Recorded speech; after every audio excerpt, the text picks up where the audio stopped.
백튜브입니다. 오늘도 SNS에서 주로 판매하는 물건에 대해서 이야기를 좀 해보겠습니다. 소형 에어컨에 대한 이야기입니다. 무슨 환경에 도움이 되고 북극곰을 보호할 수 있다고 홍보를 합니다. 원리는 무척 간단합니다. 스티로폼 비슷한 상자 같은 게 하나 있습니다. 제품에 따라서는 플라스틱 같은 것으로 만들기도 합니다. 그리고 위쪽이나 옆쪽에 바람을 집어넣을 수 있도록 작은 팬 같은 것이 달려 있습니다. 상자 안에는 미리 얼려둔 아이스팩 같은 것을 채우고 위에 팬이 달려 있어서 전기로 팬을 돌립니다. 그러면 바깥에 있던 따뜻한 공기가 안으로 들어가서 시원한 아이스팩과 만나 차가워집니다. 위에서 팬으로 계속 공기를 집어넣으니까 바람이 박스 앞쪽에 뚫려있는 구멍으로 시원한 바람이 되어 나오게 됩니다. 원리 자체는 뻥도 아니고 그냥 그런 원리입니다. 따뜻한 공기를 집어넣어서 아이스팩으로 식혀 차가운 공기를 만든 다음 내보내는 것이니까 나오는 바람도 시원할 겁니다. 하지만 이런 식의 제품은 근본적인 문제를 가지고 있습니다. 먼저 아이스팩을 얼려야 합니다. 귀찮은 것이 문제라는 말이 아닙니다. 아이스팩을 얼리기 위해서는 냉장고가 필요한 것이 문제입니다. 이제 물리에 대해 이야기를 좀 할 텐데 에너지 보존의 법칙과 엔트로피 증가의 법칙이라는 것이 있습니다. 우리가 에어컨이나 냉장고를 써서 온도를 낮출 때 외부에서 전기 에너지를 가해서 한쪽의 열을 다른 쪽으로 옮기는 것이 가능합니다. 그러니까 냉장고나 에어컨의 경우는 전기 에너지를 사용하여 열을 재배치함으로써 시원한 바람을 만드는 겁니다. 여기서 제가 재배치라는 말을 썼습니다. 에어컨과 냉장고를 돌린다고 해서 열이 없어지는 것이 아닙니다.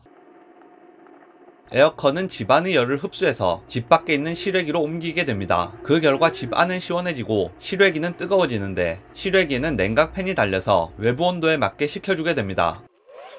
냉장고도 기본적인 원리는 똑같습니다. 냉장고 내부에 있는 열을 냉장고가 빼앗아 냉장고 외부 벽면이나 뒤쪽으로 발산합니다. 그래서 냉장고를 만져보면 외부나 뒤쪽이 뜨겁습니다. 실제로는 단순히 열을 재배치하는 것 뿐만이 아니라 그 과정에서 모터가 전기를 쓰기 때문에 모터에서 나온 열이 추가되게 됩니다. 이 얘기를 왜 했을까요? 아이스팩을 여러 개 얼리게 되면 냉장고는 아이스팩에서 열을 빼앗아서 냉장고 밖으로 내보내게 됩니다. 아이스팩이 잃은 열만큼이 냉장고 뒤쪽으로 나가는 겁니다. 그런데 냉장고는 집 안에 있습니다. 아이스팩을 시원하게 만들수록 냉장고는 더 뜨거워지고 그 아이스팩을 가지고 시원한 바람을 만들어도 어차피 냉장고 뒤에서 나온 열기 때문에 집 안의 온도는 시원해지지 않습니다. 만약 외부에서 아이스팩을 얼려온 다음 그 제품을 이용한다면 그때는 집 안의 온도가 떨어질 겁니다. 하지만 집 안에 있는 냉장고에서 아이스팩을 얼리게 된다면 냉장고에서 발생하는 열 때문에 집 전체의 온도는 떨어지지 않게 되고 사용한 전기 때문에 전체 온도는 더 올라가게 됩니다. 만약 이 제품을 사용하면서 집 전체가 더워지든지 말든지 그냥 얼굴 가까이에 찬바람을 틀어 쾌적함을 느끼고 싶다면 그것은 괜찮다고 생각합니다. 하지만 이 제품을 쓰면서 진짜로 에어컨처럼 집 전체의 온도를 낮출 수 있다고 생각한다면 그것은 잘못된 생각입니다. 앞서 말한 것처럼 다른 데서 아이스팩을 얼려와서 집 안을 시원하게 만든다면 그건 괜히 불편하기만 하고 실외기 달린 에어컨이랑 다를 바가 없습니다.